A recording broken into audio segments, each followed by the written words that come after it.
السلام عليكم. النهاردة هنتكلم عن أصوات الحروف، إنه في حروف بتتنطق بأصوات مختلفة غير الاسم بتاعها. هنتكلم عنها بشكل مبسط وسريع. عندي مثلا ال CH بيتنطقوا زي تش، وده مثلا زي كلمة تشيز، تشيز جبنة. عندي حرف الاس والاتش مع بعض بنقولهم ش، زي مثلا شارك. عندي التي والاتش مع بعض احيانا في بعض الاحيان بننطقهم حرف الثاء، وفي احيان تانية بننطقهم حرف ذا. هنبقى نتكلم عنها بعد كده بالتفصيل. زي مثلا عندي كلمتين هنا، كلمة ممكن ننطقها بالثاء وكلمة ممكن ننطقها زي مثلا thumb يعني إبهام، أو they اللي هو الضمير أو البروناون اللي بمعنى هم. طيب نيجي بعد كده لل PH. ال PH مع بعض بننطقهم زي حرف الF أو ف. فمثلا زي كلمة فون، أو ممكن كمان elephant.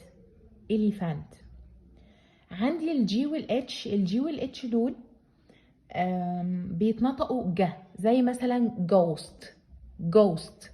ولكن لو أنا عندي اسم شخص بيبدأ في العربي بحرف الغين زي مثلا غدير، فهتكتب برضو الحروف بتاعتها جي اتش. يعني الجي اتش اللي هي ممكن تبقى حرف الغاء في العربي لما نترجمه هننطقه برضو يعني لو هي اسمها غدير هتبقى ترجمتها جدير، مش غدير. يعني مفيش حرف الغين في الانجليش، ولكن هو بيترجم من العربي للجي اتش برضو وبينطق زي الجي. تمام.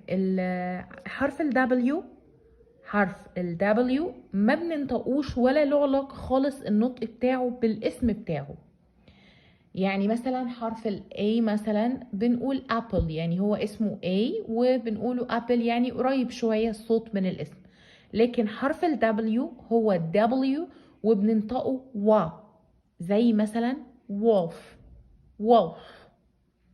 حرف ال H برضو اسمه H، لكن لما بننطقه ما بنقولش في الكلمة H، بنقوله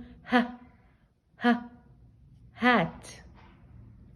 كمان الواي بنقولها زي yard. التي اي او ان الاربع حروف دول مع بعض بننطقهم زي شن، زي كلمة station